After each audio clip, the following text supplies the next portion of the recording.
అదే RTV app వార్తల్ని క్షణాల్లో చదివే అవకాశం ఉంటుంది. ఒక న్యూస్ పేపర్, ఒక టెలివిజన్ ఛానల్ మీ చేతుల్లో ఎప్పుడూ ఉంటాయి. విశాఖలో సంచలనం సృష్టించిన రూరల్ తహసీల్దార్ రమణయ్య నిన్న రాత్రి ఇంటికెళ్లి ఈ రాడ్లతో కొట్టి చంపిన నేపథ్యంలో ఇది చాలా ఘోరమైన పరిస్థితి అని చెప్పి విశాఖ వాసులందరూ చెప్తున్నారు. అయితే మనం ఇప్పుడు రమణయ్య మృతదేహం ఎక్కడుందో అక్కడ మార్చరీ వద్ద అయితే ఉన్నాం. ఇక్కడికి ఇప్పటికీ రెవెన్యూ ఎంప్లాయీస్ అంతా వచ్చారు. ఎంప్లాయీస్ అంతా వచ్చి ఈ అడవుల్లో అయితే ఉన్నారు. నిజంగా రమణయ్య, సనపల రమణయ్య తహసీల్దార్ ఎవరైతే ఉన్నారో ఆయన చాలా సౌమ్యుడు, చాలా పద్ధతిగా ఉంటారు అందరితోనే అని చెప్పి సహచరులు అందరూ చెప్పి బాధపడే నేపథ్యంలో అయితే ఉంది. మనం చూడొచ్చు ఇప్పటికే కేజీహెచ్ మార్చరీ వద్దకైతే జనాలంతా, ఈ రెవెన్యూ సహచర ఉద్యోగులంతా వచ్చి ఈ నిజంగా బాధాతత్వంలో ఉన్నారు. వీళ్ళంతా నిజంగా ఆ తోటి ఉద్యోగి అయిన తహసీల్దార్ని కోల్పోవడం అనేది చాలా బాధాకరం అని చెప్తున్నారు. అయితే ఎవరైతే ఈ సనపల రమణయ్య ఎవరైతే ఉన్నారో ఆయన్ని రాత్రి ఈ ఇంటికెళ్లి రాడ్లతో దాడి చేసి మరీ చంపడం అనేది చాలా బాధాకరమైన విషయం. ఎందుకంటే ఇప్పటికొచ్చి ఈ రెవెన్యూ డిపార్ట్మెంట్ చరిత్రలో అయితే ఇటువంటి సంఘటన అయితే జరగలేదు. నిజంగా ఇది చాలా బాధపడ్డ విషయం అని చెప్తున్నారు. అయితే సహచరులందరూ కూడా చెప్తున్నారు రమణయ్య గారు చాలా సౌమ్యులు, అందరితోనే చాలా పద్ధతిగా ఉంటారని చెప్తున్నారు. అయితే మనతో పాటు ఆర్డీఓ భాస్కర్ రెడ్డి గారు అయితే ఉన్నారు. ఆయన అడిగి తెలుసుకుందాం. సార్ చెప్పండి, ఏ విధంగా చూడొచ్చు ఈ సంఘటన? అంటే చాలా బాధాకరమైన విషయము. ఒక మంచి అధికారిని డిపార్ట్మెంట్ కోల్పోయింది. మరి రీజన్ అయితే మనకు తెలియదు. ఇన్వెస్టిగేషన్లో ఉంది కాబట్టి పోలీస్ ఖచ్చితంగా పట్టుకుంటారు. రీజన్ తెలుస్తుంది మనకు. సార్, ఈ రూరల్ అమ్మారు రమణయ్య గారు అసలు ఎలాగా చాలా సౌమ్యులు, అందరితోనే పద్ధతిగా ఉంటారు. చాలా మంచితనం, చాలా ఎప్పుడు కూడా నవ్వుతూ మాట్లాడుతూ ఉంటారు. ఏదైనా పని కాకపోయినా కూడా సౌమ్యంగా చెప్తారు ఎందుకు అవ్వలేకపోతుంది అనేది. రాత్రి కూడా సీసీటీవీ ఫుటేజ్ చూసినప్పుడు ఎక్స్ప్లెయిన్ చేస్తున్నాడు అతను. బట్ అతను ఎవరో మరి అవతల పర్సన్ చాలా ప్రీ ప్లాన్గా వచ్చినట్టుగా అనిపిస్తుంది. ముందే రాడ్ తీసుకోవడము, అవన్నీ తీసుకురావడం అనిపిస్తుంది. సో ఏదేమైనా చాలా బాధాకరమైన విషయం. ఒక మంచి అధికారిని కోల్పోయాం డిపార్ట్మెంట్. అంటే మీరు చాలా క్లోజ్ గా రిలేటెడ్ ఉద్యోగులు ఇచ్చారు, చూస్తుంటూ ఉంటారు కదా, ఏ టైప్ అసలు ఎలాంటి పర్సన్? మంచి పర్సన్.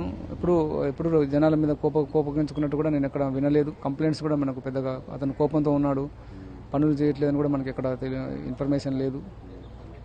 ఎక్కడ మనకు బాధ పెట్టినట్టు కూడా మనకేం తెలియదు. మరి ఎందుకు జరిగింది ఈ విషయం అనేది మనకు నిర్ధారించాల్సిన అవసరం అయితే ఉంది. అంత కోపం ఎందుకుంది, సంపాదించినంత పని ఏం అవసరం ఉంది అనేది వ్యక్తికి ఖచ్చితంగా అది డిపార్ట్మెంట్. హిస్టరీలోనే ఒక తహసీల్దార్ ఇంటికి వెళ్ళి చంపడం అనేది ఇప్పుడు చరిత్రలో లేదు. మీరు మీ సర్వీస్ లో చూసారా? లేదు, ఎప్పుడు చూడలేదు. ఏ తహసీల్దార్ చంపబడడం అనేది నేను ఫస్ట్ టైం విన్నాను.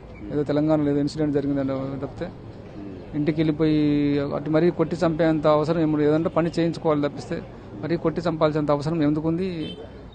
అతను కూడా మరి అప్లికెంట్గా లేడు అనిపిస్తుంది, ఏదో ప్రొఫెషనల్ లాగా అనిపిస్తుంది. మనిషిని కింద పడిన తర్వాత కూడా మళ్ళీ పదే కొట్టడం అని. సో మరి కొంత అనుమానించాల్సిన అవసరం వస్తుంది. ఎందుకు, ఏది రీజన్ అనేది పోలీస్ డిపార్ట్మెంట్ వాళ్ళు తెలుస్తారు. ఇది అయితే చాలా సౌమ్యంగా ఉండే రమణయ్య గారి మట్టికి నిజంగా ఈ ఇంటికి వచ్చి మరి దారుణంగా ఇలా కొట్టి చంపడం అనేది చాలా ఘోరం అని చెప్పి ఆర్డీఓ భాస్కర్ రెడ్డి అయితే మనకు తెలియజేస్తున్నారు. ఇది చాలా సౌమ్యం, మేము చాలా క్లోజ్ రిలేటెడ్ గా పనిచేస్తుంటాం. ఈ నేపథ్యంలో అయితే ఇలా చేయడం అనేది చాలా బాధాకరమైన విషయం అని చెప్తున్నారు. ఆయన సోదరుడు అయితే మనతో పాటు ఉన్నారు. సార్, అసలు చెప్పండి, ఏం జరిగింది అసలు, ఏ విధంగా చూడొచ్చు? చాలా సౌమ్యుడు మీ బ్రదర్, మాకు తెలుసు, పర్సనల్ గా తెలుసు. నాకు తెలియదు సార్, లేట్గా వచ్చి ఊర్లో ఉన్నారు. అసలు చాలా సౌమ్యంగా ఉండేవారు. అసలు ఎవరితోనే గొడవ పడే మనిషి మెంటాలిటీ కూడా కాదు. ఏదైనా మరి పనికి రాలేదు కదా సార్. ధర్మం అధర్మం అయింది, ప్రజాస్వామ్యం కూని పోయాడు. ఏ ఊరు సార్? స్వస్థలం ఏ ఊరు? మా దిమిలాడ, నా శ్రీకాకుళం జిల్లా నది. నిజంగా చరిత్రలో ఇప్పుడు ఇలా జరగలేదు అసలు. ఏమో సార్, కలికాలం ఏం చేయలేదు. కలి ఇప్పుడు ఇస్తా అంటున్నారు సార్ బాడీ. అది తెలియదు సార్, తెలియదు, ఏం తెలియదు. మీ పేరు సార్? నా పేరు రోహిణీరావు. అయితే రమణయ్య గారి సోదరుడు రోహిణీరావు అయితే చాలా బాధ తత్పరంలో అయితే ఉన్నారు. అసలు అన్ని చాలా సౌమ్యంగా సానుకూలంగా అందరితోనే చాలా మంచిగా ఉండే మనిషిని ఇలా ఇంటికి వచ్చి కిరాతకంగా రాడ్లతో కొట్టి చంపడం అనేది చాలా బాధాకరమైన విషయం. నిజంగా ఒక రెవెన్యూ డిపార్ట్మెంట్ లో తహసీల్దార్ని ఇలా ఇంటికి వచ్చి చంపడం అనేది హిస్టరీలోనే లేదు.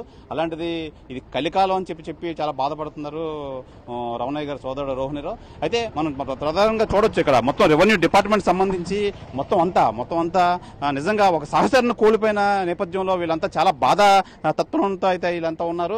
నిజంగా ఒక సహచరుడు నిజంగా చాలా సౌమ్యంగా సానుకూలంగా ఉండే ఒక తహసీల్దార్ని అయితే కోల్పోవడం నిజంగా చాలా బాధాకరం. ఇటీవలే ఈ ఎలక్షన్ నేపథ్యంలో విజయనగరం అయితే ట్రాన్స్ఫర్ అయిన నేపథ్యంలో అయితే ఆయన ఆ అడావుళ్ళు అయితే ఉన్నారు. నిజంగా ఇంటికి వచ్చి ఆయన చాలా డీటెయిల్గా ఎక్స్ప్లెయిన్ చేస్తున్నారు కూడా. అసలు ప్రధానంగా ఇది భూ తగాదా విషయమా లేదంటే ఇతరత్ర కారణాలు ఏ ఉండొచ్చు అని చెప్పి అనే కోణంలో అయితే పోలీసులు అయితే ఇప్పటికీ కూలంకుషంగా ఇంట్రాగేషన్ అయితే చేయడం అయితే జరుగుతుంది. ఏదైనప్పటికీ ఇంటికి వచ్చి ఆయన నిజంగా సానుకూలంగా చెప్తున్నప్పుడు కూడా వెనక నుంచి రాడ్డుతో ఆయన్ని కొట్టి చంపడం నిజంగా ఇది ఎవరు అసలు అనుకోలేని విధంగా చేశారు. అయితే కుటుంబ సభ్యులు వెంటనే హుటాహుటిన దగ్గరలో ఉన్న ఆరులో అపోలో హాస్పిటల్కి అయితే తీసుకెళ్లడం జరిగింది. అపోలో హాస్పిటల్ తీసుకెళ్లి ఈ ట్రీట్మెంట్ జరుగుతుండగా అయితే రమణయ్య గారు తుది శ్వాస విడిచారని చెప్పాలి. అక్కడి నుంచి డెడ్ బాడీని కేజీహెచ్ మార్చరీకి అయితే తరలించారు. ఇప్పుడు మార్చరీ అయితే రెవెన్యూ డిపార్ట్మెంట్ అంతా వీళ్ళంతా సహచరులంతా ఇక్కడ ఉన్నారు. మనం చూడొచ్చు కేజీహెచ్ మార్చరీ ఎక్కడైతే కేజీహెచ్ లో అయితే ఉందో ఆ మార్చరీ వద్ద జనాలు అయితే గుమ్ముకూడి ఉన్నారు. నిజంగా ఒక మంచి మనిషిని అయితే కోల్పోయారని చెప్పి వీళ్ళంతా సహచర ఉద్యోగులంతా నిజంగా బాధాతత్వంతో అయితే ఇక్కడ వచ్చి ఉండడం అయితే జరిగింది. ఈ నేపథ్యంలో ఆయన స్వస్థలం శ్రీకాకుళం జిల్లా అయితే ఈ పోస్ట్ మార్టం ఫార్మాలిటీస్ అన్నా పూర్తి చేసుకొని డెడ్ బాడీని అయితే స్వస్థలం తీసుకెళ్లే అరేంజ్మెంట్స్ అయితే కుటుంబ సభ్యులు మన సనపల రూరల్ ఎవరైతే చనిపోయారో సనపల రమణయ్య గారి సోదరుడు రోహిణిరావు అయితే ఆ ఎయిర్పోర్ట్లో అయితే ఉన్నారు. డెడ్ బాడీని అయితే స్వస్థలం శ్రీకాకుళంకి అయితే తీసుకెళ్లే పనులు అయితే నేపథ్యంలో ఉన్నారు. ఇది ఇక్కడ తాజా పరిస్థితి. కెమెరామెన్ సాగర్తో Shivaramakrishna RTV Visakha KGH mortuary దగ్గర నుంచి. మరిన్ని వీడియోస్ కోసం ఛానల్ ని సబ్స్క్రైబ్ చేయండి. లేటెస్ట్ అప్డేట్స్ కోసం వాట్సాప్ ఛానల్ ని ఫాలో చేయండి. అండ్ లింక్ డిస్క్రిప్షన్ లో ఉంది.